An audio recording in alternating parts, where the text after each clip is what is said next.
my friend. Today we're going to talk about the capo. Now, I was told to always put the capo right on the front of the fret towards the metal fretting. You don't really want to be playing on the metal fretting, or else you get like a little buzzy noise. You really want to be playing in the middle of it.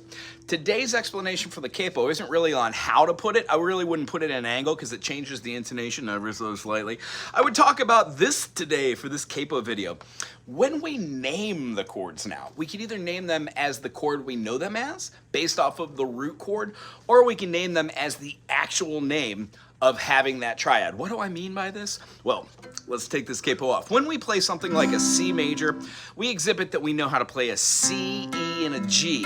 This triad gives us a 1-3-5. When we alter that in any way, shape, or form, we can either have extended chords or layering on of different notes. These polychords help us to play cool music.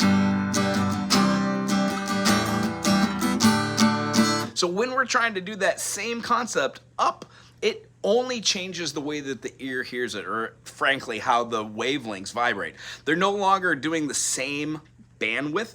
They're doing a little bit of faster revolutions, hence going up in intonation. The point between the nut and then the bridge and the saddle, it changes. So when you put the capo on, one of the things you're going to want to do is be able to explain, one, to yourself, and two, to others, what you're doing. If you play the same core C major here, it is no longer a C major. It is an F major, because the notes you are playing are an F, an A, and a C. So you need to define how you're going to express this when playing with others, and or when you want to write or try it out your own chords. If you want to, if you ever want to.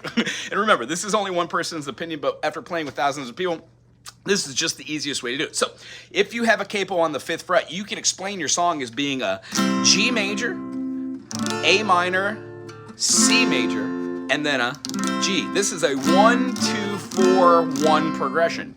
Well, when we viewed that through the eyes of G major, A minor, C major, G major. By scooting this up and having the capo here, you can say G major, A minor, C major, and then G major all day long. But it would make more sense to just say it is a 1-2-4 progression. So whenever you move that to any fret, you no longer have to think about what the chord name is. You just think about its scale position. Do, re, mi, fa, sol, la, ti, do. And those chord shapes never change. So whenever you move it anywhere and you place your fretting, you can say stuff like G major, A minor, C major all day long, but playing and saying 1, 2, 4, and 1,